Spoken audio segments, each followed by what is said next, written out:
Hey all, welcome to the inaugural episode of the Breakdown Podcast. This is the Break Room Arcade. My name is Brandon Miracle. I'll be your host today. If you look below me, you're going to see the beautiful face of my friend Paul Anderson. Howdy. Say hi, Paul. Oh, you did already. It's delay. Yeah. And then this direction, you'll see Logan. Hiya. We're all members here of the Break Room Arcade. This is the first episode of the Breakdown Podcast. This is a variety show we'll be doing once every week where we break down what we've been up to during the week, what we've been watching, games we've been playing, and just overall any projects or anything that we're interested in. But before we get started, I would like everybody to kind of introduce themselves, give you a little bit of a background on who they are. Paul, we'll go ahead and start with you. All right. I'm Paul Anderson. Well, I'm from Illinois. I moved to Wisconsin. I work at a small company, just kind of doing whatever they need me to do. If they need a video done, they want their website updated, any of that, that's what I do. Love gaming, anime, movies, all of it. It's basically my whole life, and that's me. All right, Logan, show us what you got. Well, I currently work as a AV technician. I set up screens and other audio equipment. But I really love my music. I really love audio. I like creating experiences. I don't know. I like video games too. I mean that's part of the reason we're all here. You know, we play games together all the time.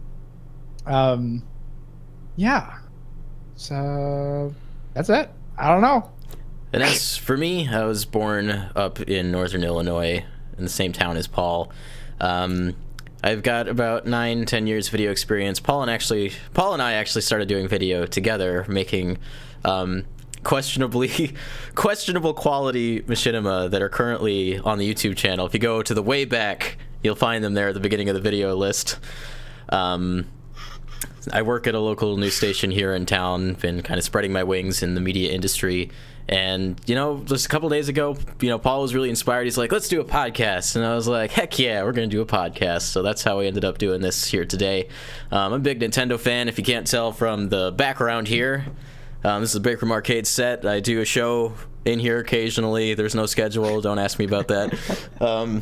Got lots of Nintendo stuff, just all kinds of stuff that I love. Dragon Ball Z, that kind of thing. Big fan of anime, big fan of movies. And that's why we wanted to do this, so we could talk about all that kind of stuff. So that's us. A little history on how we all met before we get started. I met Paul in kindergarten, but I don't have any recollection of that. Paul, you can kind of take it from there. Oh, yeah. We sat at the same semicircle table on opposite ends, and I don't know exactly how we ever became friends. Just, like, shared love of video games, anime, all that kind of stuff. The only reason I'm able to remember that we sat at that table together is the grape juice box Brandon had every day that I wanted it. And I don't even remember, like, having grape juice at the table I couldn't at all. afford to have a grape juice box, so that's why it was, like, so ingrained in my memory. I'm like, whoa, juice boxes. Like, that was the coolest thing in my mind. A reference to that even, like, made it into the wedding video from my marriage over the summer. And I have no memory of that. I don't even remember bringing juice boxes. I remember having orange cheddar cheese whales, not goldfish, whales. Hey, man, that's even better. Whales better than goldfish. Paul and I ended up going to the same college for a while down south. And in our freshman year, we met this, I keep forgetting, this weird cat over here, Logan. Fun fact, we were, me and Brandon were roommates. And the occasional, like, stomping sound from upstairs ended up being Logan. Yeah. We were directly adjacent to each other in a vertical sense. So, like, before we became friends with Logan, we met a guy named Josh Borden. And I have to admit, Josh had introduced Logan to us, and then Josh ended up going to another school. But before that, he introduced Logan to us, and for, like, maybe the first 2 or 3 days after that interaction, I could not remember the difference between Josh and Logan. In my mind, they were the same person. I see. Okay, that's funny because, like, I don't have any recollection of this, honestly. Well, actually, a little bit, but it was very, like, it's still confusing to this day because we don't We don't look all that much alike. You really don't. Like, You have like dark hair, and you're both, I don't know, eccentric. You're both loud. what? From across the quad, when he's squinting, you guys are the exact same. You did both have like squarish looking glasses when I Yeah, when we that first was met. probably it. It was probably the glasses. Because for some reason, this happens all the time. It's like, oh wow, these people have the same kind of glasses, and then it's like, Obviously, they're the same person. They got Obviously. And now I glasses. have the glasses. oh wow. So we didn't really become friends until I remember us being in West Oak Hall. I think we were like up towards your room, Logan, and at some point we discovered that there was a mutual love for Nintendo. And I remember you standing in your doorway looking at me, and you got all wide-eyed, and you're like, "You like Nintendo?" And then it was a budding friendship ever since. Yeah, and it kind of fed into, like, I was always, I'd been a gamer for, I want to say, like, my first, I'd been playing since, like, N64 was out, at least, because I was born in 94. And then but I remember really getting into gaming when it came to the GameCube. I was a little bit older, and I kind of was digesting stuff.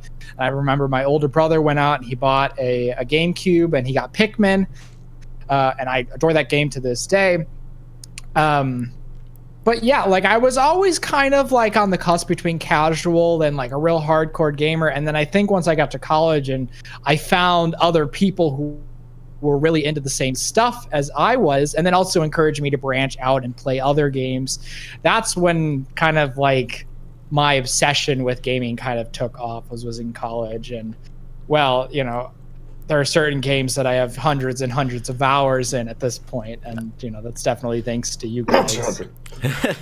I definitely remember when we first met, you said that you had a recent like re-interest in games. But I think it was around the time of the Wii that you said that was. But it was definitely in that GameCube Wii era. I remember one of my first memories with you, I think, was playing. It was either Mario Party 1 or it was Mario Kart 64 in Josh Borden's room. And we were just all huddled over by a little Nintendo 64 and a tiny little TV. And I was super, like, anxious and stuff because I didn't have Paul there at the time, and I didn't know any of you guys yet, so I was like, I hope they like me. And then you guys brought girls in, and I was like, I don't girl. I'm not good at that. That's why I was there. That's obviously why Paul was present. But it was a great time. We're all good friends. Welcome to the inaugural episode of the Breakdown I can hear Podcast. myself. Let me stop This that. is the Break Room Arcade. My name is Brandon Miracle. I'll be your host today. If you look See, below that's me, the problem, because I want to hear gonna see the myself, and I'm not hearing myself. It's like I want to say, where are my voice monitoring? I heard the beginning of the episode start playing, and I'm like, well, everybody at home can hear that. So yeah, that's kind of how we all met. We all have interest in video games, anime, media. Logan, you kind of focus more on the audio side of things, whereas Paul and I are more on the video end. And Paul, you do a little bit more graphic design than I do. So our talents are definitely like scattered, but they all work together to make beautiful things happen. Like even when we're setting up the podcast, Logan, you were helping me put a compressor on all of our audio inputs so that we don't sound awful. So you can thank him for that. But yeah, so that's us. So we can kind of get into the swing of things. Paul, you kind of put the structure together. So let's kick us off. What do we got? Well, structure. Structure. I was sorry to get started. I was thinking we'd just kind of go over like whatever movies we watched this last week. Going through kind of just very quickly what we watched. I went through Ant-Man, Whisper of the Heart, and I think that was it for me. Was that in preparation for Black Panther this weekend?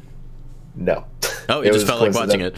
I found the Phase 2 Blu-ray collection, the UK edition, was $90 versus the $200 is to get the United States collection, and it works in my American PlayStation 4, so I had to get it. And Ant-Man is one of my favorite superheroes, so the first movie I wanted to watch just to make sure they actually worked was Ant-Man. There you go. And So that and Whisper of the Heart. Whisper of the Heart is a great movie. I was in a Miyazaki mood. Well, it's a good one to watch. I didn't end up watching that one until just a couple years ago, I think. And one of us recommended it to the other, I think. I think you recommended it to me. Yeah, it's really heartwarming. If you haven't seen Okay, Whisper of the Heart, it's okay. pretty good. What is Whisper of the Heart? I'm honestly not familiar. Go ahead, Can you Paul, guys since give me a you're quick most synopsis? recent. Okay, so I'm gonna butcher this, and I apologize greatly to any Miyazaki fan for how terrible my synopsis is gonna be. But there's a young girl and a young man,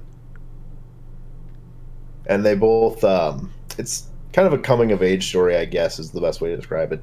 The young girl is really interested in books, is always reading different novels, and she notices that there's a name stamped in all the library cards, because that's how old this movie is. They had actual like checkout cards. But the same guy was reading the same books that she was checking out just before, and so eventually they meet, and it's kind of their struggle to pursue their passions, rather than like a traditional education.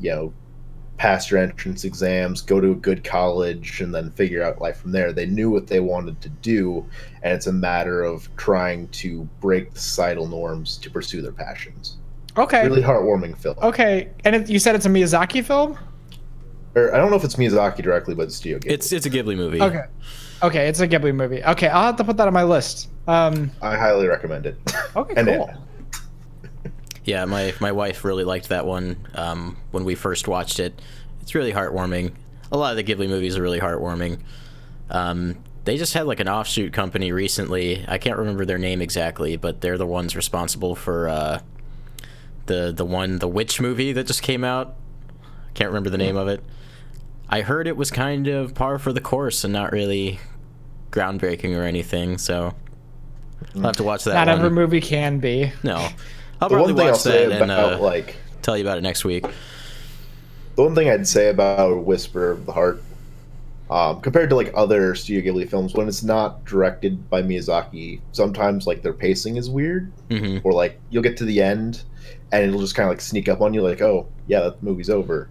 That's not the case with this movie. So I don't know who directed it, but it is a very complete movie. Very nice. And Logan, I know you watched a movie recently that really did something to you. So tell us about that. He's not excited at all. Yeah, okay. So this movie has consumed my mind for probably about a week and a half now. I was able to see this movie, Call Me by Your Name. That's the name of the movie. I was able to see it in theaters. It was it's like a critical darling, right? So they released it at Sundance, and everybody's like, "Oh my god, this movie is incredible!" Right? And then eventually, it got a wider release for a few weeks, and it came to my area in Springfield, and I was able to go see it with a friend in theaters, which I'm so glad I was able to see that movie in theaters, because seeing it in the theater as opposed to watching it at home, there's less distractions. It's kind of just like it's so present. And for this movie, I really needed that. It's some people might think it's a little slow, and I think that's fair. It's not an aggressive movie. It's well paced. Mm-hmm. But it kind of just like allows. Oh, it's the movie's The Mary and the Witch's Flower. Thank you, comment section.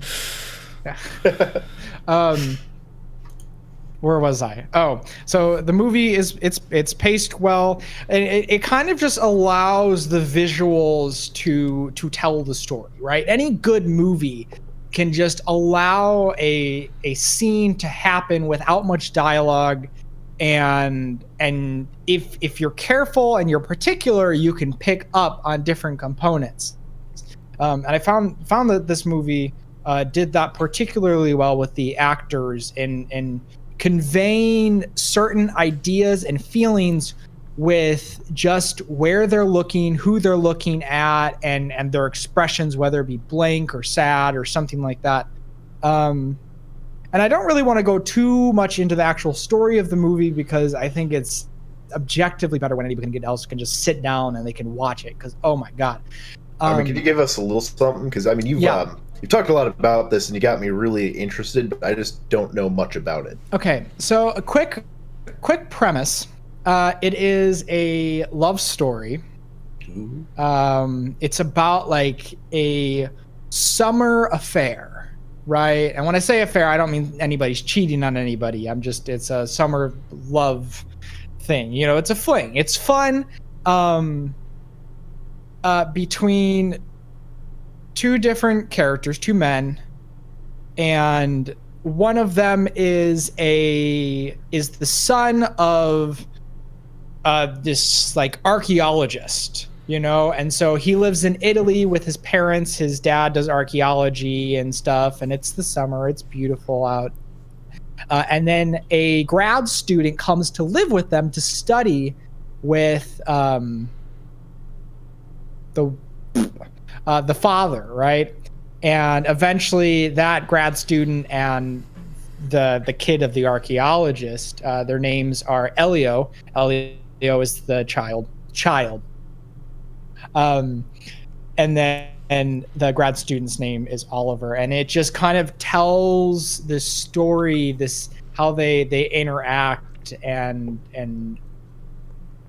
I don't really know how to explain it, but it's like, it's super simple. It's not extravagant, but it put me in a place where I was thinking about when I was in like high school and I had my first pieces of romance and those kind of emotions and feelings. Like, not a lot of the, you know, pieces of art, movies have been able to draw those kind of feelings out of me, you know, ever since like high school.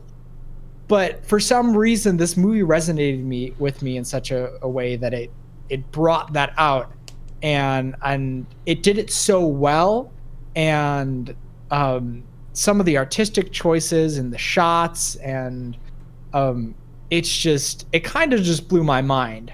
You know, the last thing I'll really say about it is not so much about the movie, but my reaction to it. Brandon, and I come back to this a lot, and I'll say this, but when we saw Gravity a few years ago in theaters when it came out, I remember being very, very like fascinated by that movie and just having a lot to say about it, but not being able to say anything at all because I didn't really know what I wanted to say, you know? So it's one of those moments where the movie literally leaves you speechless. And you have to kind of just like let it settle before you're actually able to articulate anything about it. I mean, even a week and a half later, I've watched it a second time, and I still can't explain it fully. You know, I'm having like a lot of trouble here, but I cannot recommend it enough. I mean, you definitely got me sold already. So this is not the kind of movie that you can just watch and accept at face value. This is something you have to sit on, digest for a while. Yeah, if you like it the first time, you were going to watch it a second time, a third time, you know, because you know, the second time around, now that, you know, I had so much context for what was happening, like everything I fed to you, I pretty much knew going in. But now that I know the intentions of the characters, I'm picking up on other things and seeing things and their expressions. I'm like, oh my God, I know exactly what he's feeling right now. I know exactly what he's feeling right now, and he hasn't said a word. Very nice. So I have a confession to make. I haven't really watched any movies this last week. I mean, with this category, I'm kind of lumping in TV shows too. Okay. And so in that regard, like I haven't seen any TV shows. I've just watched movies. Oh, by the way, the movie we're just talking about, that's Call Me by Your Name, that's still playing in some theaters in the U.S., so if you haven't got a chance, definitely check it out. And Logan, I think you told me yesterday that next month it'll be available on home media. Yeah, I plan on pre-ordering I'll probably that pick up a copy too. That's a movie I definitely want in my collection. So while I haven't seen any specific movies recently, I do have a movie pass, and I've been using that for the last month or so. And I absolutely have to recommend this to you, because once you have a movie pass, it's $10 a month. You can see one movie a day. I'm the kind of guy who, when I go to see a movie, I want to make sure beforehand that it's of at least a quality that, that's going to leave some kind of an impression on me, because I'm spending money on it. And, I only go to the movies every so often, so I don't want to throw the money away at a movie and then come away disappointed. But with the Movie Pass, I can go to a movie every day, and I've basically, there's no risk anymore. I can go to every movie on the list. I don't care. I'm getting it for free, so it's definitely inspired me to go to the movies more frequently. Like, for example, Peter Rabbit is out right now, and that's not necessarily a movie I care to, go out of my way to see, but I've got the Movie Pass, so, if I'm, feeling like going to see a movie at some point in the next week, then just go over to the theater, check out Peter Rabbit. It doesn't cost me a dime. So, if you're like me in that regard, then definitely check out Movie Pass, because you'll see a lot more movies, and I think that'll inspire more discussion. So that's my movie input for the week. Well, I know you did watch a TV show, though. I did. For the first time, I have finished the first season of Game of Thrones. I think I finished the first season of Game of Thrones. You think? I think. Yeah, it's been a while, but I think I'm pretty sure I finished the first season and then started on the second season, but I haven't seen much past that. Yeah, I'm like halfway through the first episode of season 2. I fell asleep during it because I had been staying up late recently, so that didn't work out so well. But season 1, man, what a ride! Now I love it so much. I've seen the first 3 episodes of Game of Thrones before, like several years ago, but it was in a situation where it was forced upon me, and that leaves a bad impression on me. I was like, I'll watch it when I want to. That's when I'm ready for it. My mind's open to it. Now I want to watch it. So I'm in that state. I have the first 2 seasons on Blu-ray. So I watched the first season of Game of Thrones, and I had a fantastic time with it. Lots of twists and turns. Really great production values. The set design and the costumes for all the characters are so nice. Like, I'm definitely drawn into that world right away. CG's a little questionable, but it's a TV show, so I can get over that. I mean, it's also years old at this point. Yeah. So is it safe to... Everybody here has seen season 1, so we can talk about spoilers. Spoiler alert, if you don't want spoilers for season 1 of Game of Thrones, maybe come back in like 5 minutes. So I got really attached to the character of Ned Stark over the course of this first season. The end of season 1 broke my heart. And then I watched him... A year ago when I watched it. I watched him get decapitated, and my heart sank. Don't get attached to anything in this show. It doesn't last. No, it's more specifically, do not get attached to any character that Sean Bean plays. That's actually really solid life advice. Someone pointed that out to me later on, because I was going on about how upset I was that Ned Stark died. Well, Sean Bean, what were you expecting? He was bound to die eventually. Have you seen Lord of the Rings? This show is like really fun. Like, I can spend an episode guessing what's going to happen next. I get my answers relatively quickly because it's paced pretty well, and I have it on Blu-ray so I can watch it when I want. But I found myself like really getting attached to some characters who might even be considered villains, like Peter Dinklage's character, Tyrion Lannister. I just, like, from the first minutes of him on screen, I was like, yep, I really like this guy. He really steals the spotlight. He kind of does. Anytime he's on screen, he's just owning it. He's got questionable motives like all the time, but you can tell that he has some kind of care for people who are like him, where they're not accepted by their families for one reason or another. And I really grabbed onto that pretty quickly. So watching his relationship with like Jon Snow and the young Stark, whose name I can't remember right now. Bran? Yeah. Oh, how could I not remember that? Yeah, it's just like seeing that kind of relationship he's having, even though, he's an enemy family. Obviously, the combatants right now are the Starks and the Lannisters and the Dothraki, or whatever they're called, coming forward. So that's kind of cool to see. And then there are some characters you just love to hate, like... oh, you don't even know yet, man. What's the one Lannister's name? The one that becomes king? The kid? The kid with the blonde hair, the bowl cut. Joffrey. Joffrey, yeah. That's us. He's just bowl cut in my head because I don't like him at all.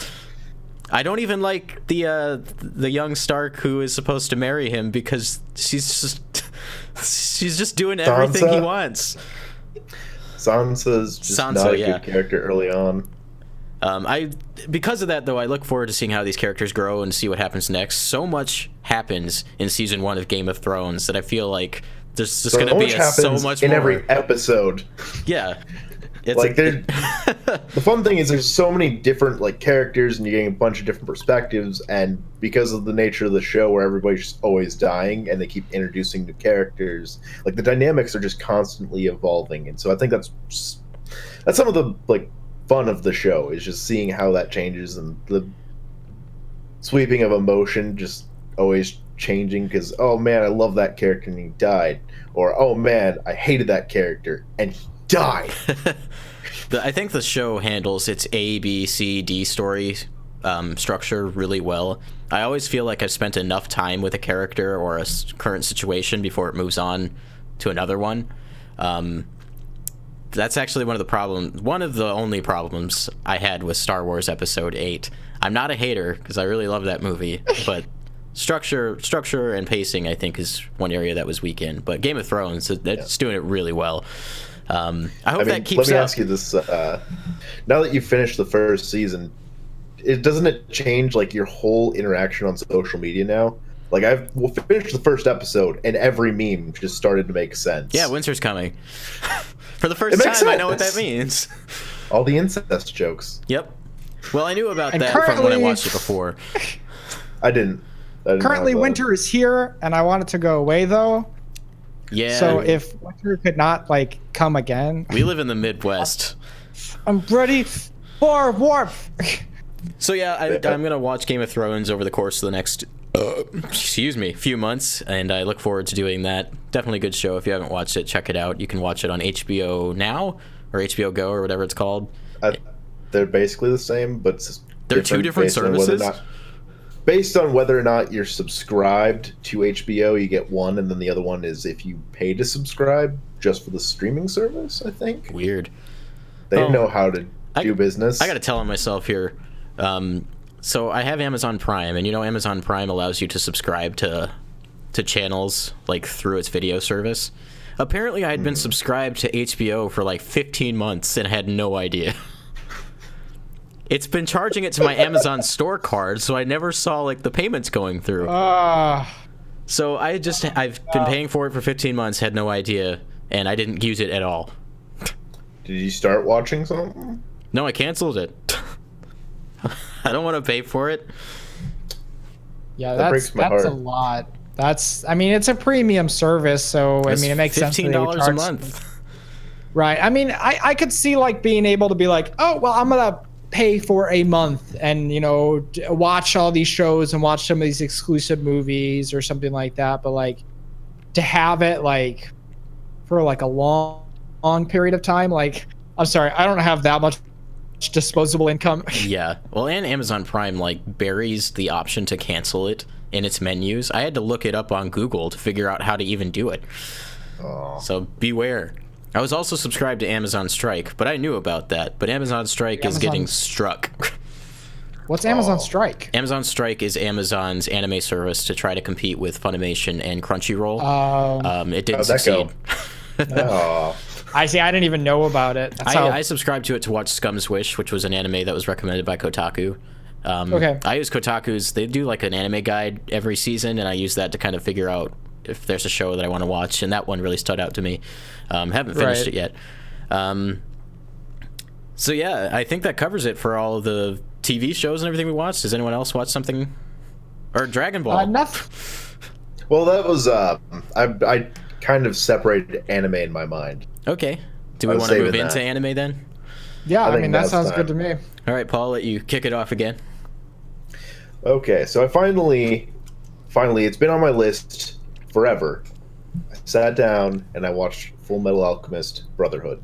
I could never get into the original series. I could not do it. And I've had someone try to explain to me how it ended, and it was complete nonsense. I'm sorry if you're a fan of the original anime. Maybe someone out there can explain it to me better. But I wasn't compelled to go back just because of the way people were just telling me like how it ended. I grew up reading the manga, and I got through, I think, volume 9, and I think the person who was lending it to me moved away, and so I was never able to finish it. I didn't know how the story ended. So when I heard about Brotherhood and how it actually kind of followed the manga, I was very interested in seeing it, just never had access to it, never actually sat down to watch it. So this is like the Dragon Ball Z recently, though, I fixed that. Fullmetal I got a Alchemist. subscription to Funimation and VRV. Verve, whatever, whichever, Verve. And so I sat down to watch that, and it blew me away. It's everything that I wanted the original series to be, and on top of that, it was just an amazing story. Like, at every moment that I thought it was going to calm down and like take a minute and then jump back into the action, never did. It just kept jumping into new things, and So I've got a question, because I know a little bit about Fullmetal Alchemist Brotherhood. So it's following the manga. Does Correct. it re-edit some of the original anime, or is it all brand new animation? I want to say it's all new animation. The whole thing? It should be. Okay. About halfway through is where like the original series diverged from the manga, so there wouldn't have really had anything to work with for the end of it, to my knowledge. Gotcha. Okay. How long is Brotherhood? 64 episodes, so it's a hearty series. It's not the longest on the market, but it's also an investment in time. Did you But I watch? cannot recommend it enough. Did you watch the dub? I watched the dub. Nice. I'm a sucker for dubs. I'm sorry, people. How long did it take you to get through it? I think I was at it like a week and a half.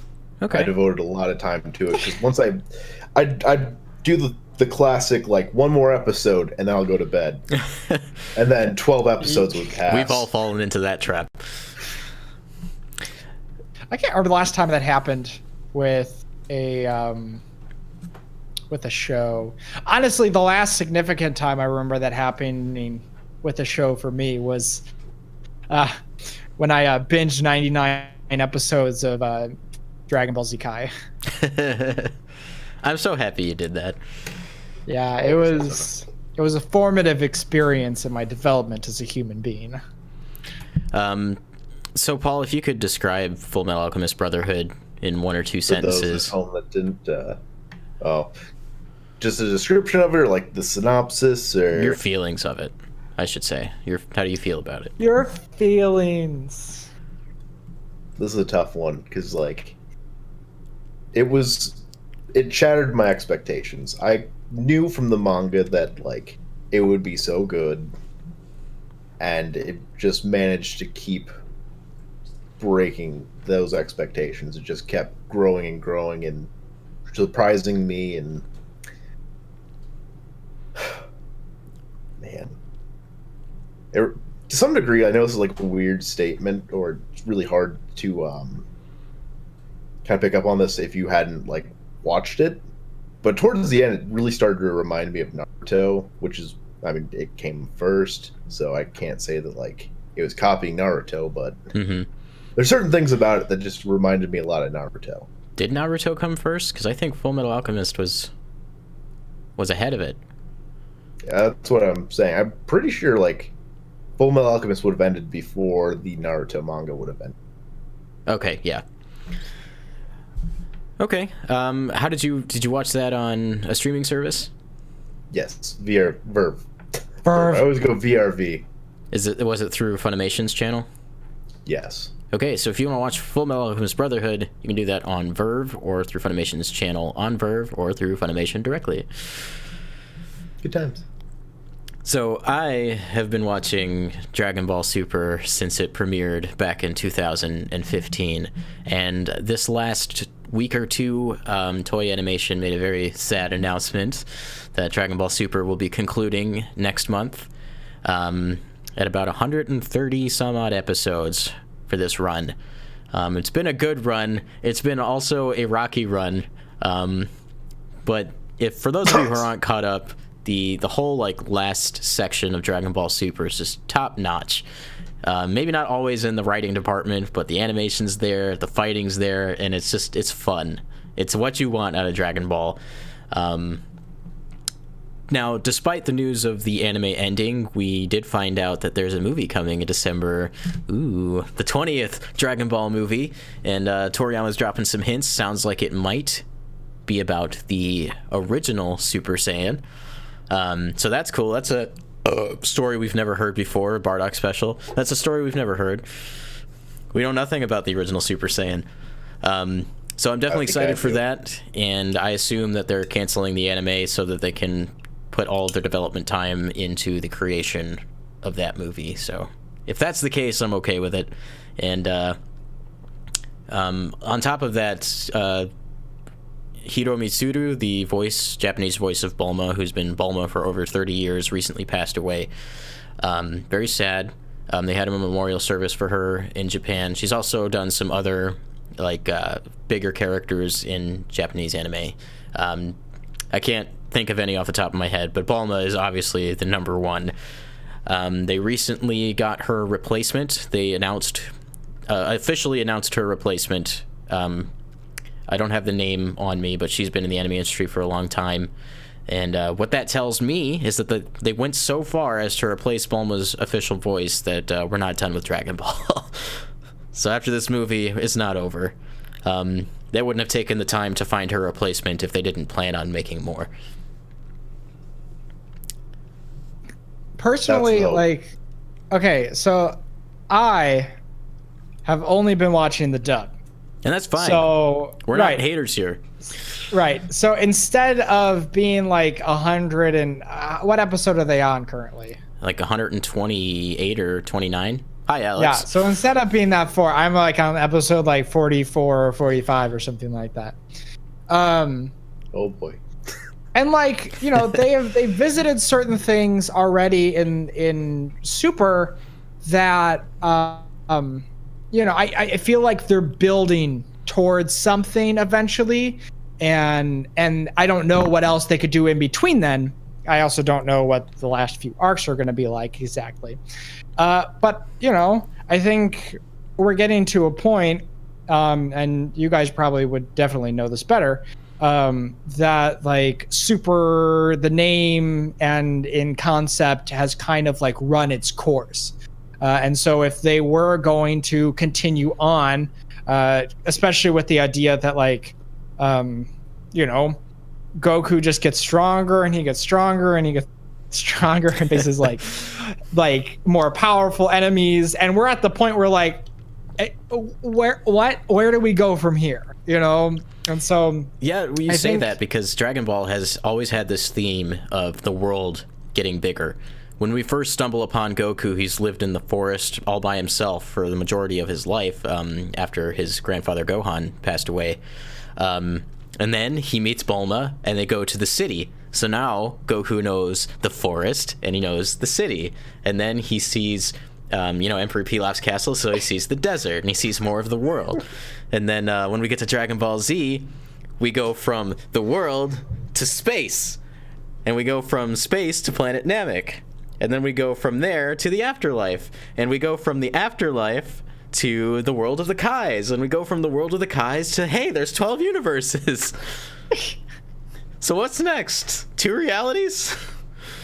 Yeah, I feel like there's still some climbing left to do within the world of the gods still. Oh yeah, I'm sure. But Dragon Ball's always run with that theme of just the world getting bigger, so I wouldn't be surprised if they somehow managed to make the world bigger again. There's a deity even bigger than the king of all. Well, I mean that's the whole thing. It's like we first were like, oh, it's just this universe, but then we find out that there's like a frick ton of them, right? Oh, did I mention time travel? So it's like, yeah. So I guess we'll just wait and see. I'm personally excited, especially where I'm at. I just got past the last batch of filler, and you were just introduced to the newest for you, newest villain in Goku Black. Right. What's your before you finish the Goku Black arc? I want to hear your impressions so far. Honestly, I think I've just watched 1 or 2 episodes with him. I think Trunks just got to the future again, and then I just remember the reaction of young Trunks and being like, holy crap, like that's me. You know, even though we have different colored hair. But yeah, I think that was where I'm at. And well, the most interesting part was just when Goku had the reaction, well, not Goku, Trunks had the reaction to Goku in the future, being like, oh my god, like how dare you, and Goku's just like confused as heck. And I think that was like the end of the episode, and that's currently where I'm at. I love that it's kind of taken that form, like all of a sudden like Goku's the enemy, but he's not really. So I'm excited to see how they explore that, because I think it's easily one of the most like interesting things that they've done with the series so far. It's by far one of the biggest setups they've ever had. Yeah, they like this one just feels like, oh my god, there could be a lot of meat to this arc. It also feels like this could have happened in Dragon Ball Z, because the tone of Dragon Ball Super, as a lot of you know, is a lot sillier and a lot lighter than what we're used to. And then you get to the Goku Black arc, and it's just boom, tone, serious. Yeah. So yeah, I look forward to seeing you watch that going forward, Logan. I've been enjoying living Dragon Ball for the first time vicariously through you. When you told me you're watching Dragon Ball Z Kai, I was like, yes, I've finally done it. Yeah, I mean, just a quick moment on that. Like, one of the reasons I hadn't dove into Dragon Ball Z before was because I knew there was a lot of filler and there was like hundreds of episodes, and I was like, that's super intimidating, especially for someone who's like hasn't been watching it for years, you know, doesn't have that emotional connection to it right off the bat. So the prospect of just having like 100 episodes of Kai, I'm like, oh, that sounds like infinitely more manageable.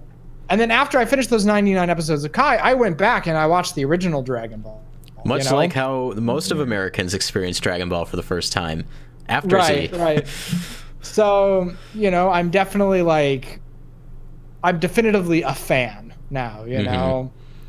So you initially got interest in Dragon Ball Z because you were like visiting us here in town before the premiere of Resurrection F, and you ended up going to that movie with us. So the night before, we rewatched Battle of Gods, and I remember like towards the end of the movie, you were just like watching the screen, and I heard you say, "I think I like Dragon Ball Z." Yeah. I mean, that was definitely it. Just having an environment where I'm watching a really fun anime movie with friends, and then other people who are really into it. It's really easy to get sucked into it, especially with a world that's so exciting as Dragon Ball is. You know. Like, I could be watching something similar with friends and be like, oh, this is kind of boring, but it's, oh my god, it's so hype, and the battles are epic, and I just want to see like all these transformations, and then constantly feeling like they're powering up, you know. I think specifically when I was watching through the first 100 episodes of Kai, before they had, you know, the final chapters and they were dubbed and out, I just remember being there and like, you know, Goku was struggling in the first few episodes against like Vegeta, right? And it wasn't even like that big of a deal, but he was struggling and he kept going, and I was like, come on, Goku, you could do it. And then eventually he comes out on top, you know? And that really resonated with me, just in the sense of like, you gotta keep going, you gotta do better. Like, you can do it. If Goku can do it, you could do anything, you know?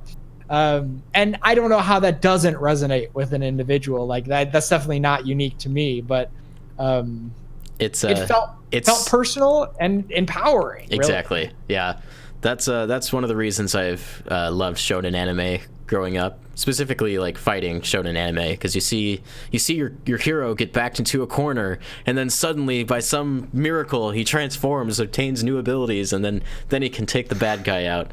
I think you need to quit discriminating there, because Shokugeki no Soma, that's shonen, right? It is. Okay, so they cooking anime managed to do the same thing in a different format, and it's amazing. I think one of the biggest moments in my life as an anime fan was I'm pretty sure I was like sitting at my kitchen table when I was a little youngin', watching Dragon Ball Z. The TV was sitting on top of the refrigerator, and I don't even think, like, in my mind I knew what Dragon Ball Z was. I was just watching it. And it was Goku versus Frieza, and I saw Goku transform into a Super Saiyan for the first time, and it struck a chord that hasn't stopped ringing since it happened. That's a very impressive place to, like, just jump in randomly. I'm pretty sure, yeah, that was my first experience with Dragon Ball that I can remember.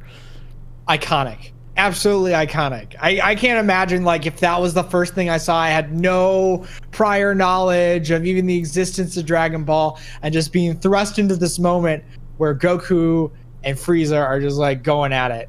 Like, I mean, it was epic enough knowing that I was going to be going in, like, okay, Frieza's next. All right, here we go. But just, especially being a kid. Because, like, you definitely don't have any context for how all this stuff is made even, so it's even more fascinating to you. It's even more foreign that, like, this sort of world could exist. And so the grandeur of being a child and experiencing that for the first time, I can't even fathom. I feel like Dragon Ball, it just, like, transcends context. You just jump in, you just go with it, and eventually you kind of pick up what's going on. Mm-hmm. Like, I remember just jumping in, I think, mid Namek, and then eventually it cycled back through all the episodes on Toonami back to the beginning. And even then, you know, since I didn't have Dragon Ball, I didn't know what was going on there. But you figure it out. But you don't need to know what's going on in order to enjoy it. Who's Bulma? Who's Krillin? This bald guy? I don't know, but man, this is a cool show. I remember, I was much older at this point. I remember watching Gohan versus Cell, and at this point in my life, Gohan was my favorite character because I was very connected to him because I'm a little kid. Gohan's a little kid, no older than me, and he's doing things that are completely out of this world, fighting with all the big guys, the grown-ups, and he's the strongest. And I remember that Kamehameha struggle, which in the anime feels like an eternity, in the original one anyway. And I remember getting to that episode where Gohan finally overpowers Cell. You know, you got the Goku in the background with Kamehameha, and Gohan makes that final push, and he defeats Cell. I ran around my house yelling at the top of my lungs that Gohan beat Cell, and I think my parents thought I was crazy. Gohan beat Cell! Crazy hype. Yeah. And, Dragon Ball spurred my love for other shows like Naruto, which Kishimoto, tributes directly to Dragon Ball for his inspiration. Frieza is actually his favorite character, for those who didn't know that. But, Dragon Ball is so... It's like the cornerstone of current shonen anime. Like, everything's just based off of Dragon Ball. Naruto's based off of Dragon Ball, One Piece is based off of Dragon Ball, and now this new generation of shonen anime, like superpower ones, are based off of those anime. So it's like this never-ending chain of evolution. The gift that keeps on giving. Yeah, well, you look at Super, and even Super takes inspiration from things like Naruto, because in Dragon Ball, you've won the fight by being stronger than your opponent. In Naruto, you win the fight by being smarter than your opponent, and in Super, some of that element comes into the fighting choreography, and it's definitely appreciated. So it's kind of a cycle that fuels itself. It's really cool. I like anime, guys. Me too. Yeah, I think we can move on unless there's some other shows we need to talk about. I mean, the only other thing that I went back to an old guilty pleasure, Bakken Test. I've not watched that. Have either of you guys seen that, Logan? No, I haven't. I was more interested in, like, revisiting the premise. You have a bunch of kids going to this high school, and it's starring the lowest, like, the dumbest kids. So they're graded at the beginning when they enter the school. They get put into different classes based on their academic power level, I guess. And then they're able to summon these avatars and fight, and their power levels are based off of how well they do on tests. And so it's these dumb kids trying to battle their way up the school ladder to get better equipment. Like their classroom consists of like cardboard boxes on the ground, and like class, I think it's class A, they're class F. Class A has like actual desks and just shelves full of books and snacks and I think like a coffee stand or some fancy crap like that. But I was really interested in just watching through how they handled that premise of using your test scores as your battle power, your battle strength. I've certainly never heard of anything like that, so that's super unique. Yeah. It's also just a very like wacky show. It's got really great characters that are just all over hijinks. It's a really fantastic show. If you're looking for something just fun and lighthearted, Baka and Test. Where can people watch that? Verve. I think it's Funimation again. Funimation channel on Verve. Sweet. Okay. So, have you guys been playing any video games this week? Have we been playing any video games this week? That's a loaded question because you know the answer. We've been playing a ton of video games this week. I think before we get into the one that we've all played, let's start with the outliers a bit. Actually, before we even get into what games we played, I think we need to give a shout out to our favorite Kickstarter game. Oh yes. Volpine. Oh. So Volpine is a game that is the brainchild of one of our good friends. His name's Josiah and his brother Isaac. It's a game about being a fox with a sword. It's like an adventure survival game. You can play with up to 4 players. It's got a deep combat system and crafting system. They've been working on this game for a long time now, and they just had their successful Kickstarter. They just hit their funding a few days ago, and now we're pushing forward for those stretch goals. But yeah, we got 3 days left. Yep. I think 4. Is it 3? No, it was 4 yesterday. It's 3 days left now. So this is coming off the heels of their first Kickstarter, which unfortunately was not successful. So we're all very, very happy and excited for Josiah and Isaac with their successful Kickstarter. If you don't know anything about the game, you should go to volpinegame.com or you should look up Volpine on Kickstarter. And if you wait long enough, you'll watch us play it at some point, I'm sure. Yes. And we will be playing it. So like we said, there's 3 days left to donate. If you go up onto their site on the Kickstarter, and if you like it, throw them some bones, man. They definitely need it. That first stretch goal at $25,000 is to get Bard Studios to do the audio for the game. And they've done some relatively higher profile games. I think one of them was the Adult Swim cooking game. I can't remember the name of it. It's like Battle Chef Brigade. I think that's it. They did the audio for that. They did the audio for the Kickstarter trailer, and they sound really cool. And I think the stretch goal after that at $32,000 is extra content. And then for those of you who don't have PCs, if we get them to $45,000, you'll be able to play the game. $42,000. You'll get to play on PS4 and Xbox One. So definitely look forward to that. Their early access release is going to be relatively soon, I think. If you want access to that, definitely donate. Yay, Volpine! Woo! Yeah! So, before we get into, games played, just going to throw out real quick something that I will have to talk about going forward. I haven't gotten a chance to play it yet, but I did just pick up Bayonetta 2, which comes with the copy of Bayonetta 1. I also picked up Shadow of the Colossus, which is a game that I never got a chance to play before. And so these are 2 games that I'm very, very excited to be able to jump into and start experiencing.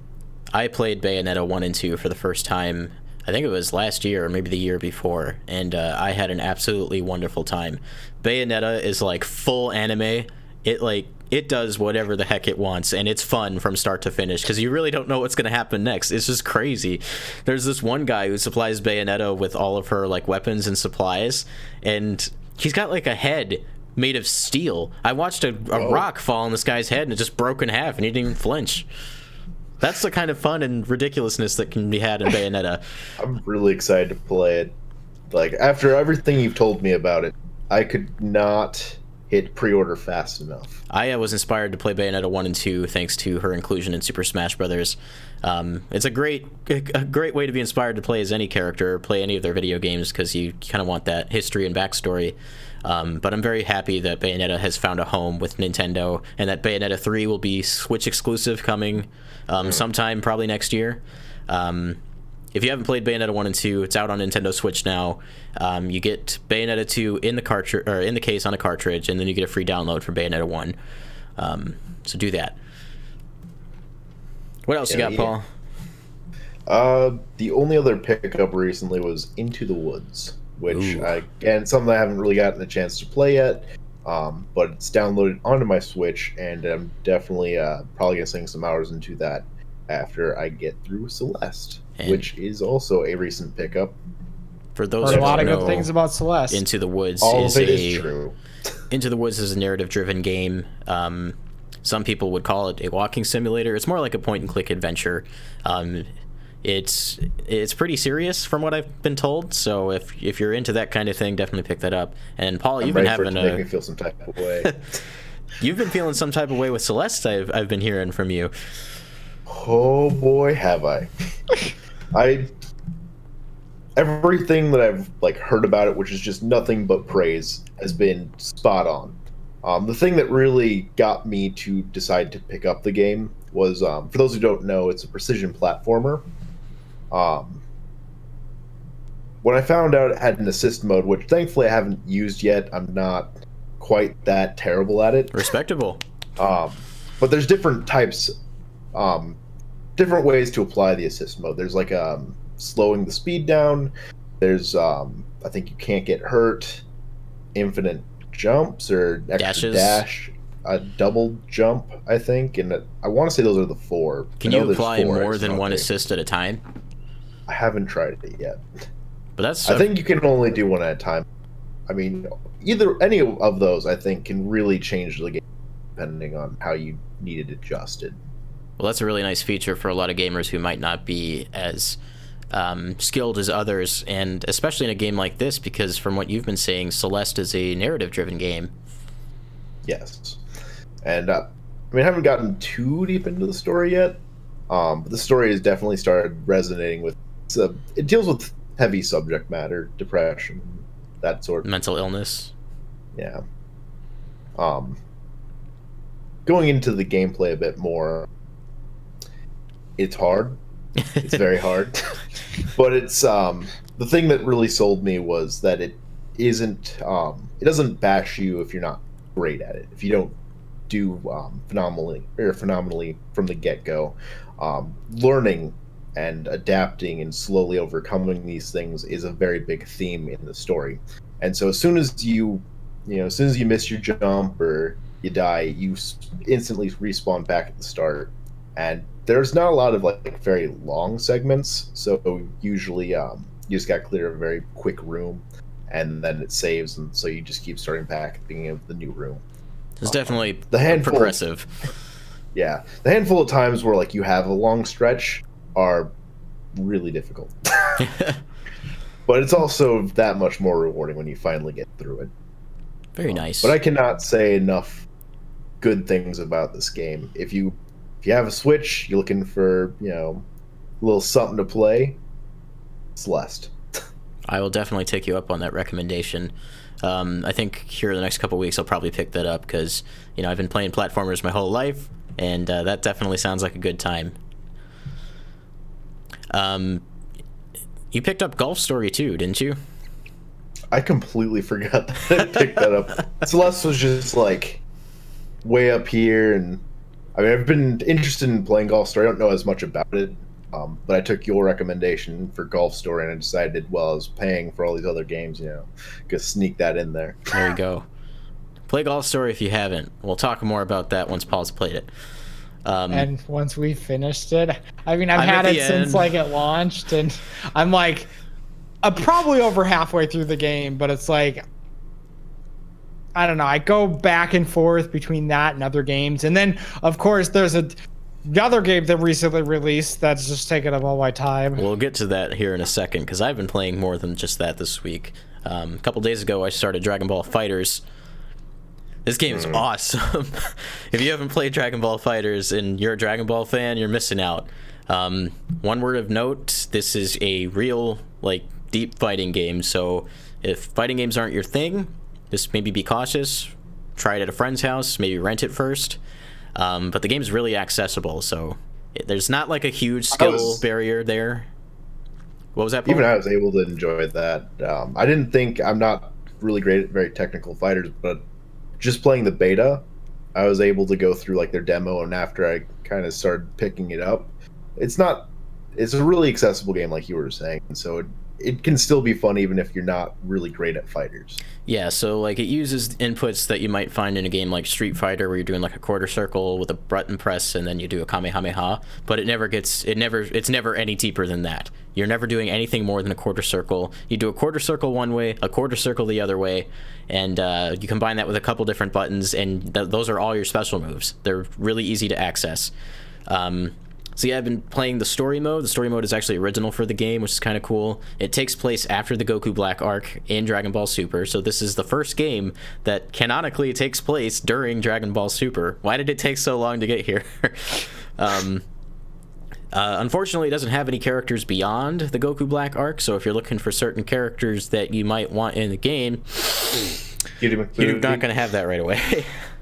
There is going to be a DLC pack with 8 characters here coming out at some point. Maybe we'll get some in there, but it's a lot of fun. The presentation in this game is so good.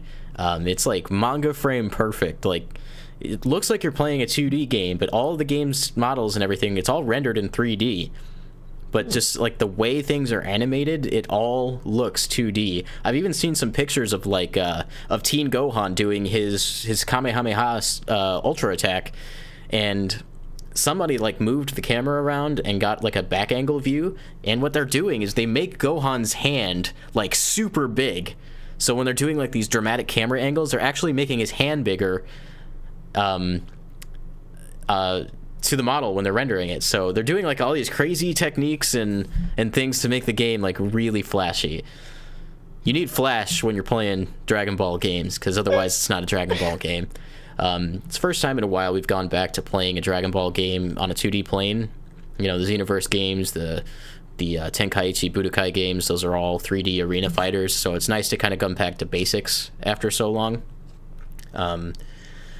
It sounds like the campaign, the story mode's about 20 hours long, and you got a bevy of online modes to choose from. Well, really, you can just fight people online. I don't even know if you can fight your friends. I haven't figured that out yet. But that's a definite recommendation for me. I'm about maybe 6-7 hours into the game right now. Super fun, so check that out. And there's also a game that all 3 of us have been playing a whole lot. Splatoon. Yes, Splatoon. Yeah, Splatoon.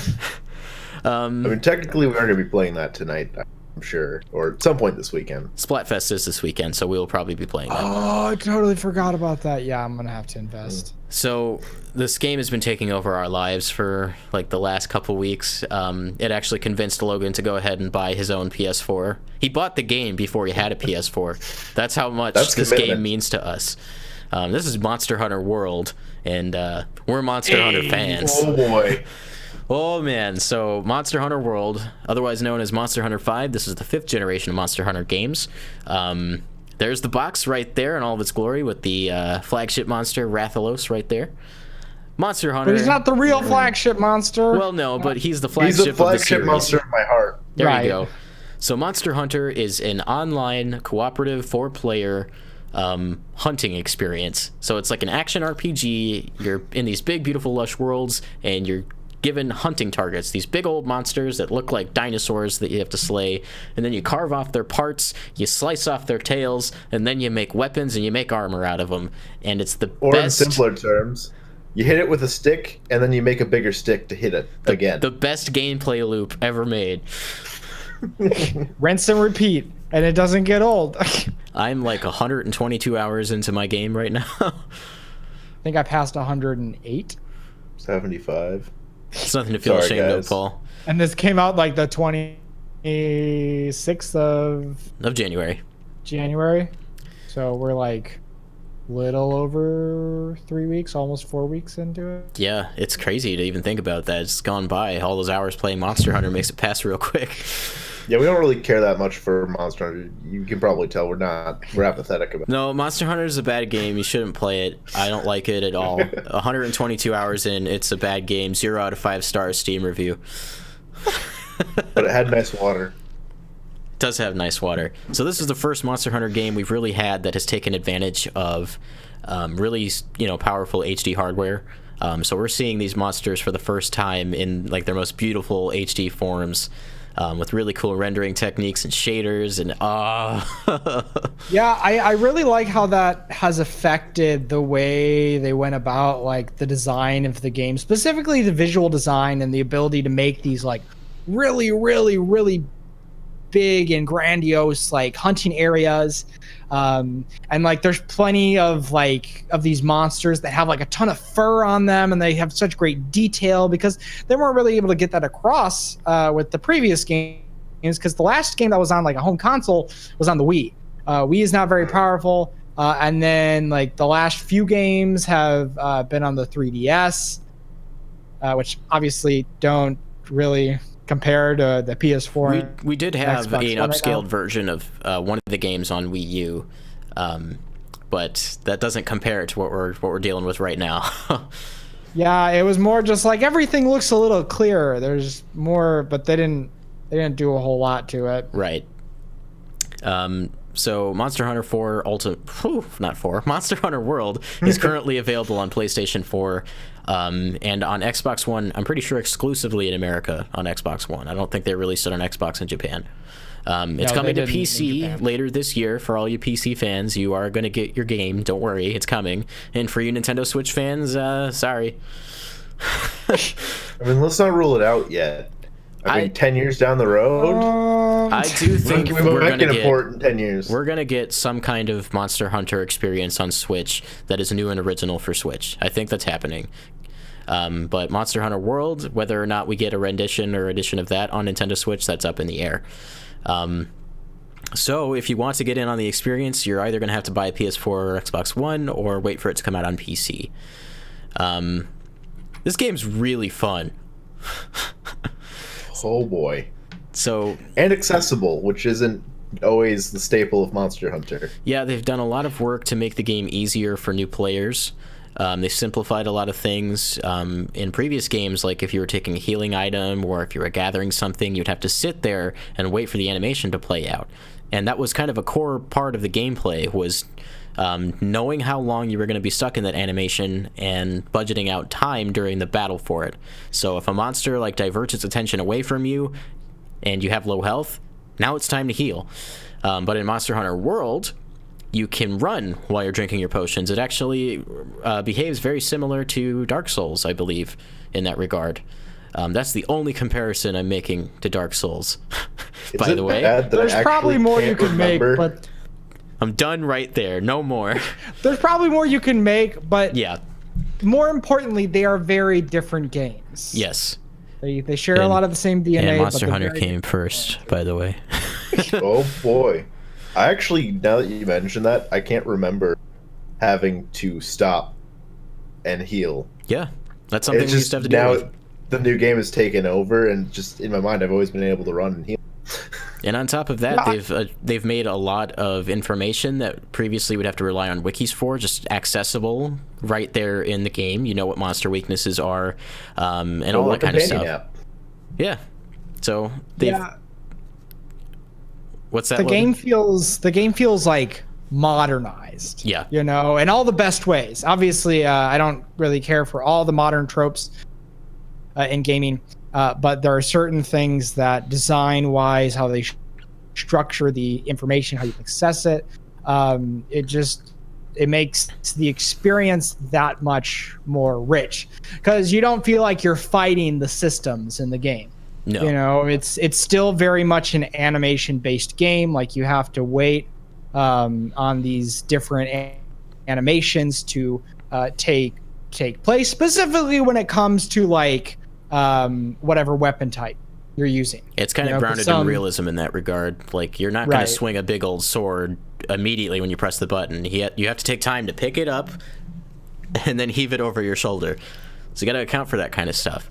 But on the plus side, because of that, it makes all of your attacks and the combat feel really good and very satisfying.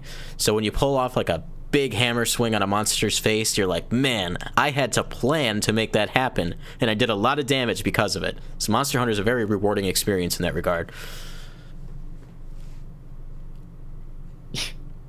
It actually reminds me of the fact that like there was a whole part to my weapon, which I'm pretty sure they explain in certain parts of the game. If I just like went into it and like looked at all the information, I could have seen this aspect of, you know, the switch axe. That's what I main. I could have seen that and be like, oh, cool. This is a really cool part of it that I could really, really utilize. And ever since I've been enlightened to this aspect of it, it's completely changed the game. Like, I do so much more damage. I'm much more intentional about how I'm dealing with the monsters and where they're going to end up, so I can have an opportunity to, you know, pull off these different attacks. Never so stop rewarding. No, you're right. You never stop learning. I remember in Monster Hunter Tri, at the end of that game, I had over 1,200 hours, I think, and at that point, I was still learning some of the weapons, and there wasn't even that many weapon classes in Monster Hunter Tri. That's just how deep and how rewarding an experience Monster Hunter can be. Like, even similar to you, Logan, I've been maining Charge Blades since Monster Hunter 4 Ultimate, and I beat Monster Hunter World before I found out that I could charge my sword. I knew I could charge my shield, but I recently found out I could charge my sword too, and that gives me access to a whole new bevy of attacks. And I'm like, ugh. And I've been helping our friend Alvin, who's playing Charge Blade for the first time. He's playing on Xbox One, so unfortunately we can't play together. And he had an experience much similar to mine in 4 Ultimate, where he's beaten the game, and he's just now finding out he can charge his shield. So Monster Hunter there's so much to Monster Hunter, and historically it's very bad at explaining itself. So if you've never played Monster Hunter before, you want to get into Monster Hunter, because this game's got a lot of buzz. A lot of people are buying into Monster Hunter now. So there are probably a lot of new people out there, maybe who's even watching right now, who need a little guidance. Find someone who's played Monster Hunter before, play together with them, go on the internet. And most importantly, don't give up. With Monster Hunter Tri, I think I probably didn't even start really understanding the systems until I was 40, 50 hours into the game. And I said, oh, that's how this works. That's why I'm doing so much damage. This is how I do more damage. In the case of Monster Hunter Tri, I beat the game before I understood how the skill system worked. I had no idea how it worked. And then I beat the game, and then suddenly it clicked. And I'm like, oh, that's how things work. You're going to have that experience a ton of times. So don't worry about it. Play Monster Hunter. You're going to get over that difficulty curve. You gotta give it time. Yeah, and I would say that World is objectively the best and easiest place to jump in. Yep. You know, they've changed certain things about it. They've added small things that make the gameplay experience that much richer. I'm actually a huge fan of the added damage numbers, which weren't in any previous entries in the series. It doesn't give you really an idea of like how much health a specific monster has. No, that's not what they're there for. Right, but it gives you a little bit of feedback about like how much damage you're doing, and okay, you're hitting this spot as opposed to this spot, and it's doing a lot more damage. Or you did this kind of attack as opposed to this kind of attack, and so it helps you really learn the monsters, and it helps you learn like how your weapon really affects, you know, any given hunt. And it's just another way that the game has enabled this sort of feedback to just make you feel really in tune with what's happening, which is really important. You want to feel like you know what you're doing in this game. Paul, I think you had a comment you were going to make. I was just going to say, the really nice thing about this game is it's very easy to find some. We have a squad, and basically whenever we log into the game, we join the squad session. So there's always someone in our squad that's able to just jump into your quest and start helping you. I don't know when you're not playing with the squad session. I'm pretty sure it's still pretty easy to find people to play with.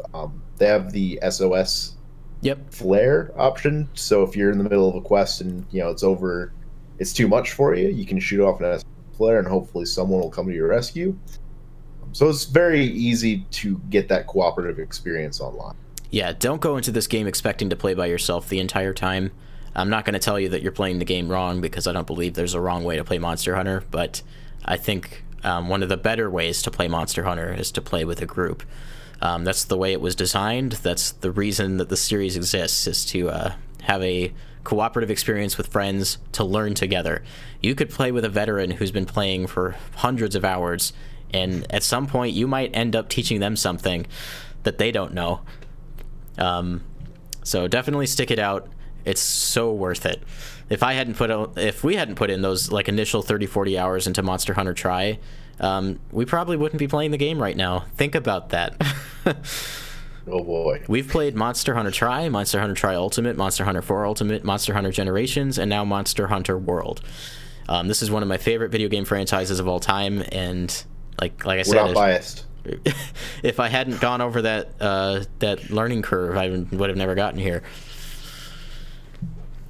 And Monster Hunter also historically has had a very, very warm and welcoming community. There was even like an initiative before Monster Hunter World came out to adopt a hunter for veterans to find new players and to kind of guide them through the experience. So there's like Paul said, there's tons of resources, tons of people playing who want other people to play. We're a small community and we want to grow. So we're there for you. We're there for you. Yeah, I think it also helps that, like, you know, a lot of multiplayer games are competitive. So you're competing against people and you're like, you know, I'm better than you or whatever. And I've never felt the need to really brag, like I'm better than you. You like to brag about, like, maybe you get to a certain part of the game, or you know, in the case of, like, you know, Brandon, you just got the rainbow armor pigment, you know, and it's not like, it's not a huge thing. It's just like, oh, I can change my armor pigment to a different color, but it shows like, this is how far I've gotten in this game. This is how much time I put in. This is how much effort I put in. So when you're able to put that on your armor, people will be able to see that and be like, oh, this guy knows what he's doing. That's really cool. And you could also say, like, yeah, I know what I'm doing. It feels really good. Even thinking back, you know, I'm, like I said before, I'm around 125 hours into the game right now, and there's a good chance about 75 to 80% of that was spent playing other people to help them with their objectives. Like, we don't play to service ourselves, we play to help other people. Well, when you help the other people, they help you back. Yeah. You all grow together. Mm-hmm. And that's the fun thing about Monster Hunter, fighting something really difficult. Everyone's sharing in that experience. You either win together or you fail together. Yeah. So love it. It's a warm, fuzzy, lovable community. We got Poogies, we got Palicos, we got Monster Hunters. Check out the game, give it a shot. I ensure you that you're going to have a good time. You just have to be willing to put the time in. Are there any other final comments on Monster Hunter? Because the passion definitely bled through just now. Do it for yourself. Actually, do it for yourself. I do have something to say. So, you know, I've been playing this game a lot recently, and I have roommates, and in one way or another, both who have never played Monster Hunter before have expressed interest in playing the games. I don't know if they'll actually go out and buy the game, especially when it's still $60 and they're not necessarily sure that, you know, it's up their alley. But the fact that, like, this game is, like, incredible. And then I think it also helps that it's on, like, a modern console. And so a lot of people who didn't dive in because, like, oh, it's a 3DS game and it looks really wishy-washy and it's gross and stuff. You know, all of a sudden, now that we're on these modern consoles and the game, Monster Hunter for the first time looks really pretty, you know? And I can't imagine that doesn't have something to do with it. Yeah. And then, you know, being able to, they cleaned up the series in so many different ways, so many positive ways. That, yeah, it shows. And I do hope that at some point, one or both of them do pick up Monster Hunter, because I think anybody has the capacity to enjoy this game. They just have to find their reason for enjoying it. For some people, again, it's like, oh, cool. We get this cool armor and these big weapons, and we get to hunt monsters, or whatever your reason may be. Like I think there's just about a reason for everybody to kind of jump in. Maybe it's I really enjoy playing with my friends. I think that was one of the reasons my roommate Johnny, who I've been roommates with for several years now, and he also went to Greenville with us. Johnny, so we all know Johnny. And he's like, I was thinking about getting Monster Hunter. I was like, Johnny, what? One of us. And he's not. It's funny because he's not like a hardcore gamer, and this is very much like a hardcore game. This is a game that you're gonna want to put time in, and you get invested in. Yeah. It's not like you can't just willy-nilly. Like I'm expecting, like, oh, I'm gonna play a match of Call of Duty. No. You play this for 100 hours minimum.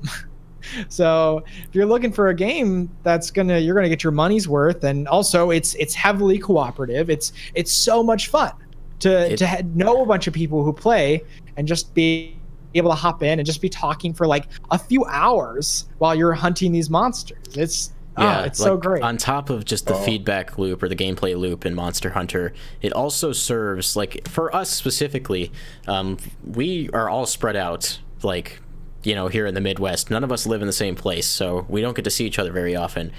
But we've been able to kind of be together through Monster Hunter over these last 120 hours of gameplay. So it's been a good bonding experience on top of just being a fun game, and that might be the most rewarding thing of all. Yeah, it's just a super rewarding gaming experience and a super rewarding social experience. And just in case we didn't sell you enough, just getting into the sheer epicness of just the concept. We already mentioned how big the monsters are. Well, I don't know if we got too deep into it. Sometimes you're fighting a monster that's literally a landmass. Yeah. So it's kind of like Shadow of the Colossus in that regard. You have your giant weapons, you run around, you just attacking, and you have 50 minutes. That's generally how off the length of each fight. You have 50 minutes. That's how long they give you. Yeah. But you can run that clock out and lose by not beating the monster in that time. When we started playing for the first time, that was like a legitimate struggle for us to beat the game, or to beat a hunt in a lot of time limit, because we didn't know how to dish out our damage correctly. And Logan, you've been talking about someone we all three know, who's been playing for the first time, and he can't beat the Great Jagras. Or was it the Great Jagras? Or well, he said he's taken like all of the time for the Pukey, which is funny because like I was on that side once. It was 2 generations ago. We've all been there.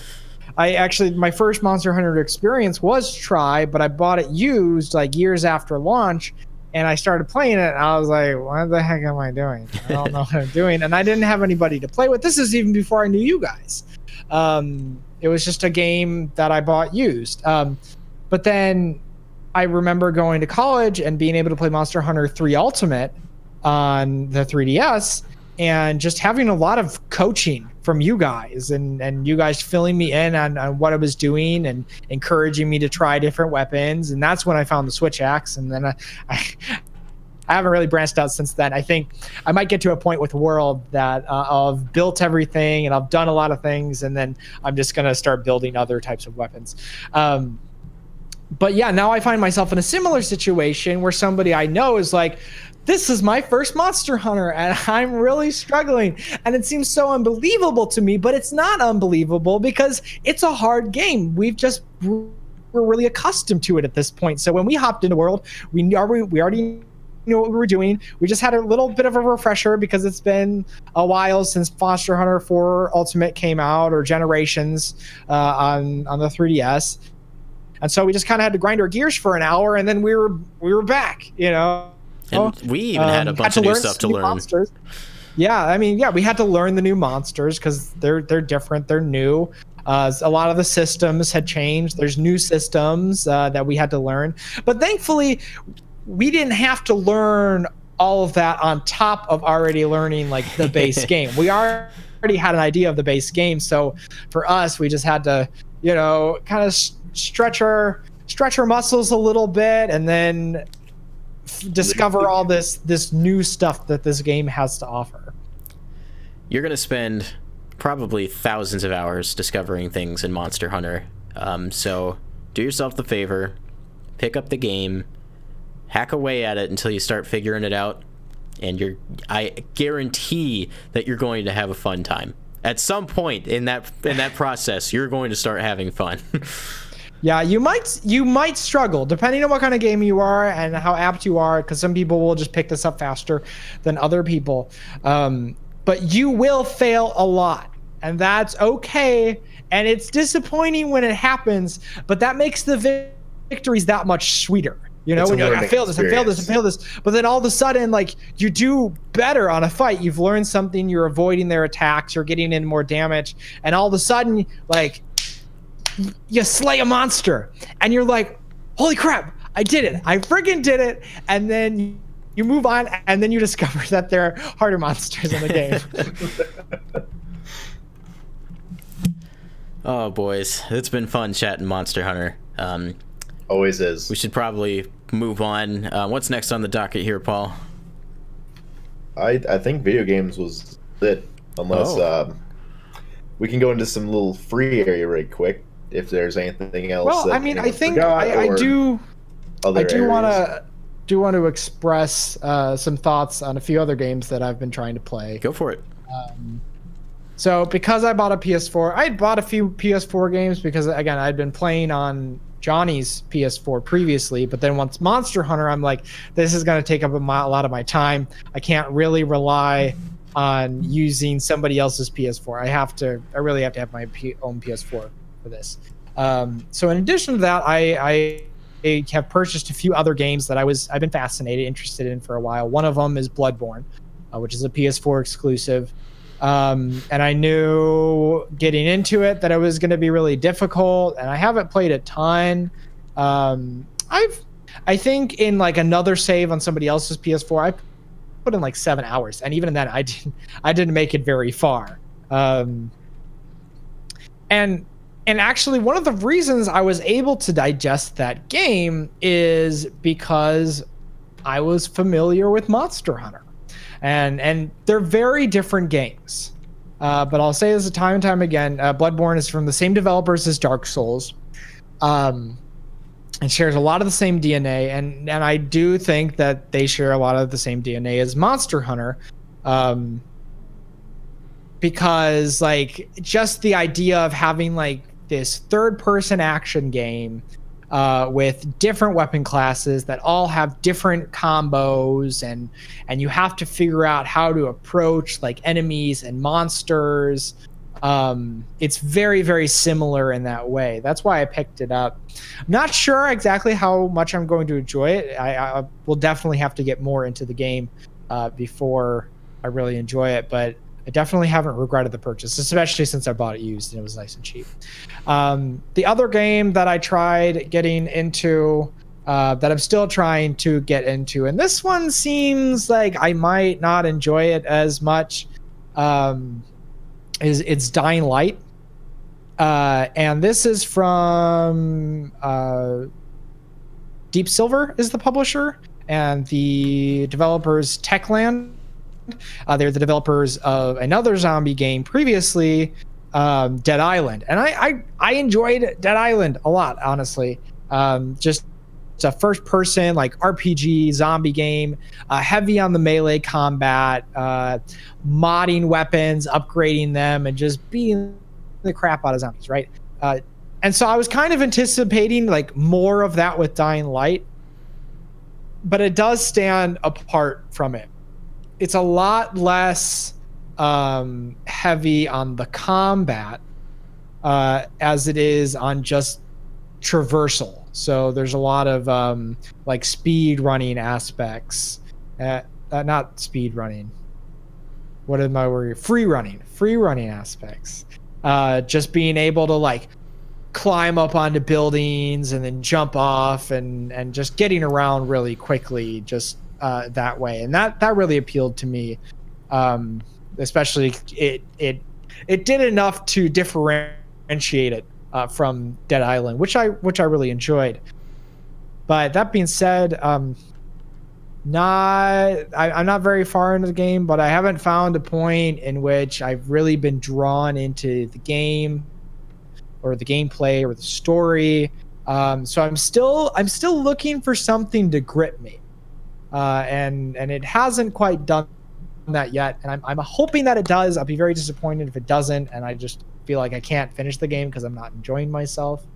There are moments where I'm like, oh, is this it? And I'm hoping those become more frequent as I get more into the game. So we'll see. Not every game can be a winner. We've always had that experience. Someone's always had that experience. You know, you play a game, you pick it up thinking you're going to enjoy it, and maybe it doesn't click with you right away. Just got to put the time into it. Monster Hunter. So yeah, you know, if you buy a new game, you don't like it right away, just, you know, take some time with it. Maybe go on the internet, find out why other people like it, and see if you can kind of latch onto those ideas.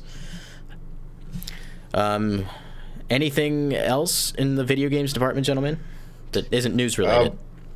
Well, I have a question, and no pressure in case I can't think of anything offhand, but was there anything in the recently video game wise, like any big thing happening? The only thing that comes to mind for me was the My Nintendo gold coins, being able to eventually be able to redeem those. Outside of that, the rumor mill has been a chuggin'. Metroid Prime 4, possibly developed by Bandai Namco, and also possibly featuring online multiplayer components. Yeah, that seems like all but confirmed at this point. Bandai Namco, because it seems like the source is really good, and it's not surprising given that Bandai Namco at least partially developed the latest Super Smash Brothers game. Right. And they did a phenomenal job, you know? So I imagine that Nintendo would supply director and producer or something like that, or producer. I wouldn't be surprised if, like, the development on Super Smash Brothers was the moment that the handshake took place and they were like, okay, we trust you guys. Right, yeah.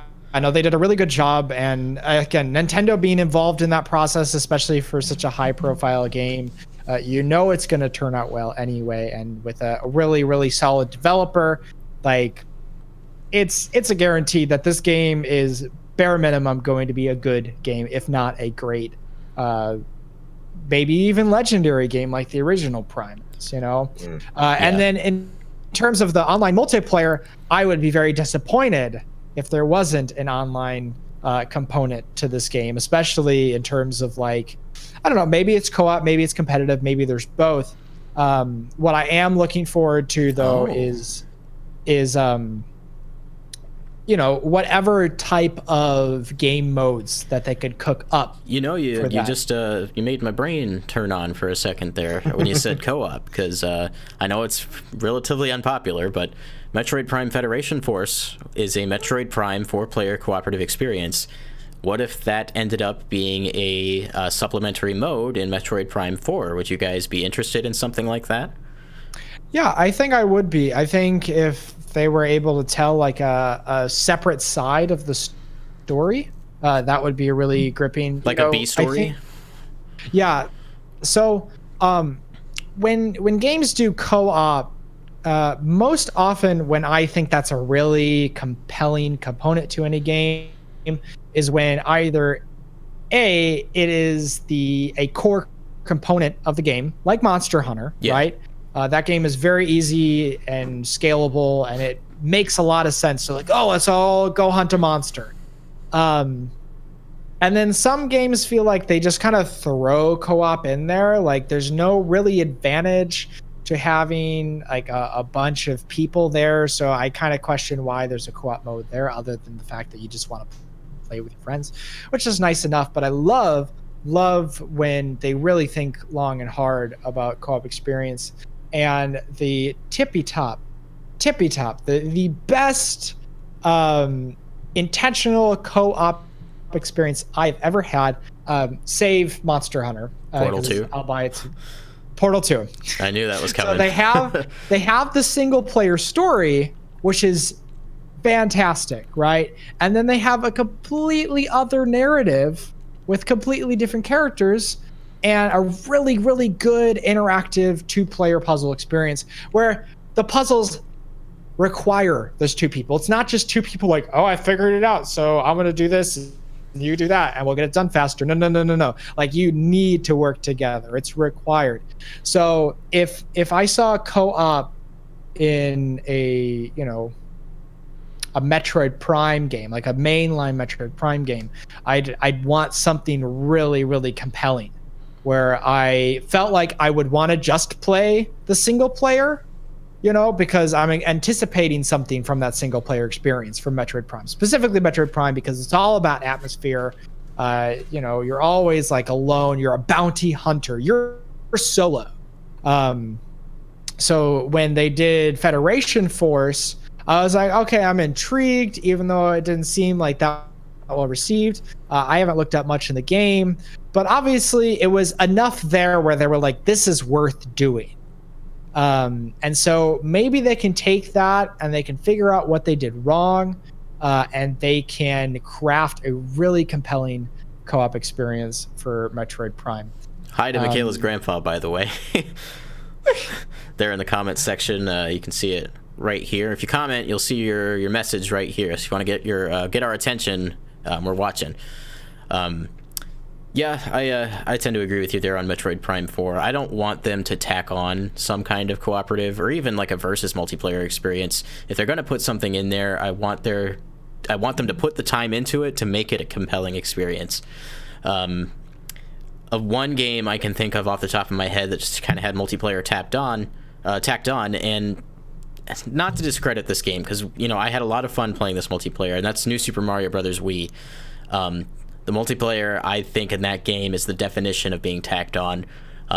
There's like there's not necessarily any kind of advantage of playing with someone else other than the fact of just having a social experience.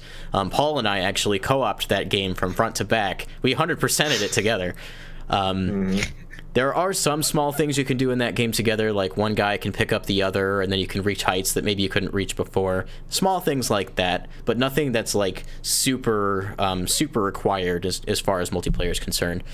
So like you said, Logan, if we do get some kind of cooperative experience in Metroid Prime 4, I'd like to see maybe the addition of multiple classes. Maybe one person is Samus, and then the other guys are the other bounty hunters from like Metroid Prime Hunters, who have individual abilities, and you can use those abilities together to do things that you couldn't do by yourself. Yeah, that might be really cool. And I honestly, if they do include a co-op experience, I'm fully anticipating something like that. I'm anticipating, you look at like the co-op Zelda games that they've released, and those are very much rooted in the experience of interacting with each other. Absolutely. And being able to do things that you can't do alone. Yeah, you can play like Four Swords Adventures by yourself, but you always need all 4 links. So we definitely need an experience like designed around that philosophy. If it were up to me, I would want a single player campaign that all of the heart and soul of the game is poured into, and then an additional mode with its own campaign that's designed around multiplayer. That's what I'd like to see if they go that route, or if they just want to do like a really cool like online multiplayer competitive shooter, or maybe even like objective based modes like Overwatch and Team Fortress 2. I think that'd be cool too. I think I like the idea of like certain objective based modes. So, where you can see this in other games, right? So you have the mainline shooters, which have all the mainline modes, things that are very like, oh, I anticipated this. So you play Call of Duty, chances are you're going to play a lot of deathmatch. You're going to play a lot of team deathmatch. And it's a very straightforward mode, and it works for those games. Mm-hmm. I'm not discrediting that, but like, Metroid is a very different game than those games. So like, do we even need a death match? Like, are we just going to go out and kill each other? Or is that just a secondary thing that happens, like in Splatoon, which is one of my favorite multiplayer games. Yeah. So you can get kills in Splatoon, but those splats, those kills in Splatoon aren't actually counting towards your point total. They're effective in the sense of it stops a push and you can maintain control, but that's not the goal. Right. And if I saw a bunch of multiplayer modes, I would love to see like objective based like teams, or find some like interesting ways to do like free for all. And not even considering Metroid Prime Federation Force, to its credit, did try some new things like with Blast Ball, even though Blast Ball felt kind of like a Rocket League ripoff. Right. But Metroid Prime 2 did have a local versus multiplayer, which is kind of bad. Just throwing that out there. It's not exactly well thought out in that regard. And as far as I remember, I think that was like a really like last minute addition that they tacked on right at the end of development. And then there was one other multiplayer experience. Prime Hunters on Nintendo DS had an online multiplayer. I think it was just a deathmatch mode, which had multiple hunters with different abilities.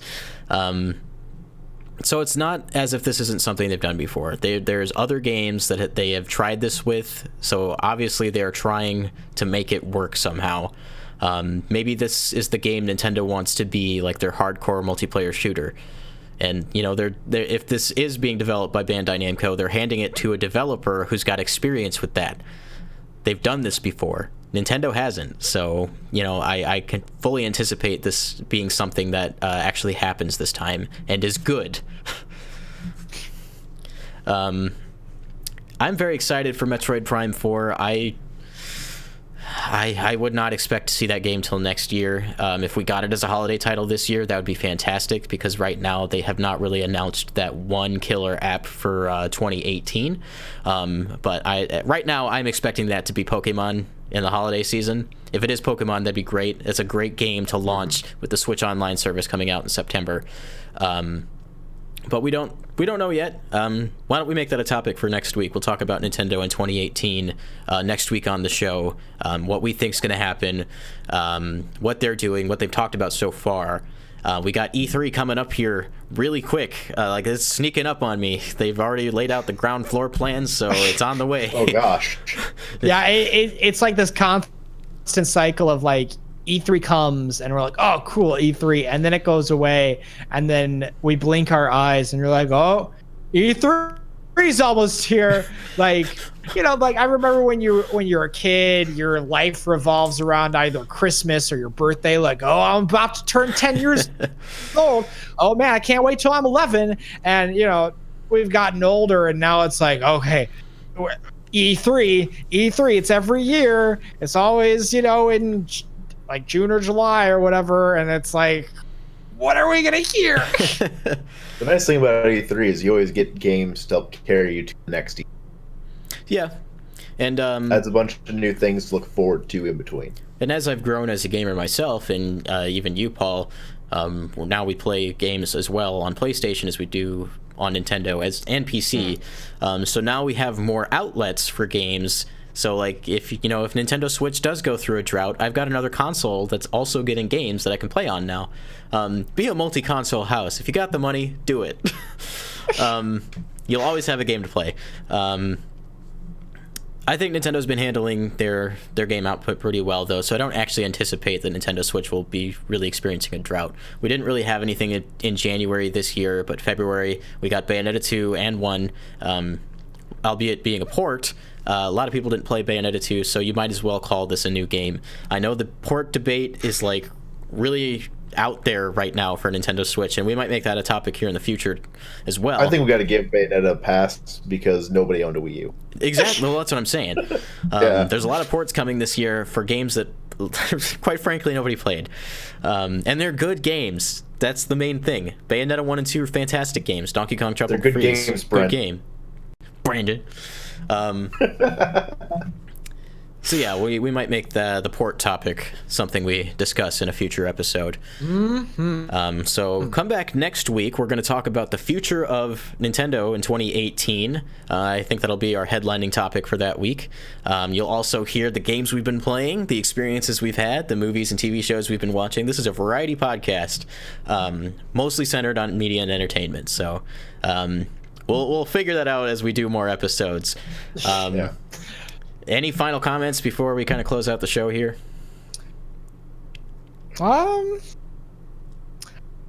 play Monster Hunter. Play Monster Go on, Hunter. Monster Hunter World. I heard that. Freaking join us. Like if you're like if you really want to play Monster Hunter, and you tuned in for this podcast and you're still here or whatever, like freaking hit us up. Like I'll add you on PSN. If you've never played, I'll freaking lead you through that. I always need more friends to play Monster Hunter with. Hit us up on Twitter. We got our Twitter handles here. You can find me at Babababs on Twitter. You can find Logan at LogiDuffs on Twitter, and you can find Paul at Gunnysaurus on Twitter. If you want to reach us as a collective, you can go over to the Breakroom Arcade's Twitter at Breakroom Arcade. Find us on YouTube if you're watching this on Twitch. Find us on Twitch if you're watching this on YouTube.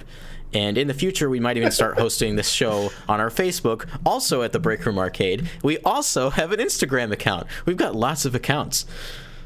I mean, you're forgetting the most important one though, the Tinder. Oh yeah, we have a Tinder. Swipe right on us. We'll super match you, or what's it called? Super like? I don't have Tinder. I have a wife. Oh, Brandon with the wife. Ooh. Oh, Logan, I should probably mention this. The two of us had birthdays in the past couple weeks. Oh Happy birthday, guys! I was like, We both turned 24. Yeah. That was 10 days ago for me, and it was 4 days Math. for you. What's the date today? It's the 16th. It was 4 days ago. Yeah, it's 4 days ago. real Yeah, quick- our birthdays are only like 6 days apart. Real quick, I'll show off what I got this year from my lovely wife. I got Dragon Ball Fighter Z. Wait a minute. Did I get something else as Dragon Ball Z? I got this. This is full color manga from our buddy Dylan. And then I got another Dragon Ball present. It kind of So fell you're off. Dragon Ball. He fell off of his stand. Aw. I'll have to put him back together, but this is Shenron. He's very beautiful. awkward to hold because he's like in 4 different pieces. So yeah, I just had a Dragon Ball birthday, I guess. Just everything Dragon Ball. Actually, so my birthday wasn't as big of a deal. Like on my birthday, Johnny took me out to eat and he paid for it, and There you go. that was fun. I got some cash which I was able to make some purchases with. I mean that's not what I purchased, but among No. other things. And then I had like a few days before my birthday, I celebrated with my birthday with a friend, which is when I saw Call Me By Your Name. So if you're not gonna go out and buy Monster Hunter, go out and see Call Me By Your Name because it's so freaking good. You heard it here first on the breakdown. I almost called it the Breakroom Arcade. We'll get used to that. Okay, so check us back next week. I think our intention going forward is to do this on Saturdays. Would Saturday be a good day for all 3 of us?